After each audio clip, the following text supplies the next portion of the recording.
of telling your story, which of course is the fall.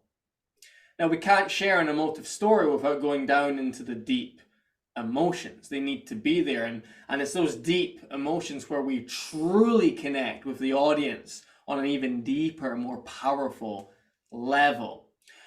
So let me go back to my story with Orla in the park. So you may remember, we've just had our ice cream. Now, do you know what a dog does after it eats ice cream? It has a sugar rush. So Orla starts running all over the place. I mean, she's going left, right, back, forward, round and round, chasing her tail. And I'm just laughing until she stops. And she starts breathing really fast, like... And this gets faster and faster. And then it slows.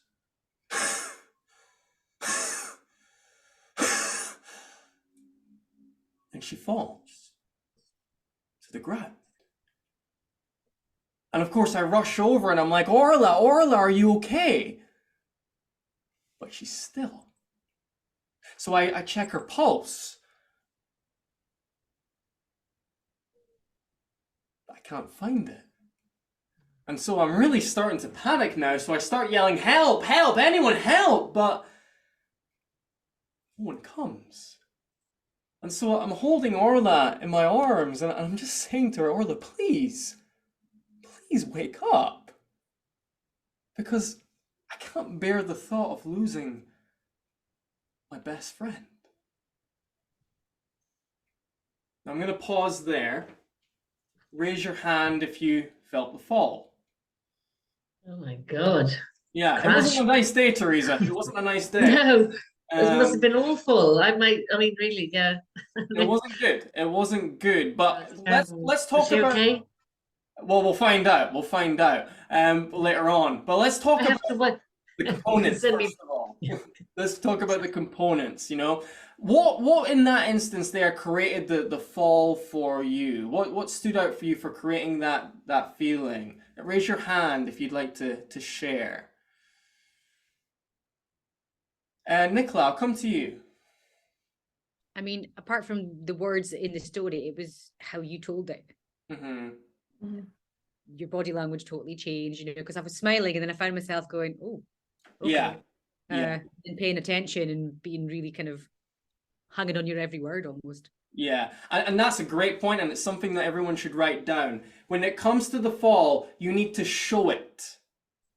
You can't just tell it. You can't just describe. I can't just say to you, Orla fell over, she was unconscious, I didn't know what to do, there was no one there. No, you've got to show it. You've got to show it in your facial expression, you've got to show it in your body language, they've got to hear it in your voice. You've got to bring them into the moment, you know? That's really important. There's two other things which are important when creating the fall. Would anyone else like to take a guess as to what they might be? Two other things. Kathy, please. I think it was the interpretation of Orla's breath, you know, how she was breathing and how it was very fast and then it was slower and then it didn't seem to be there at all.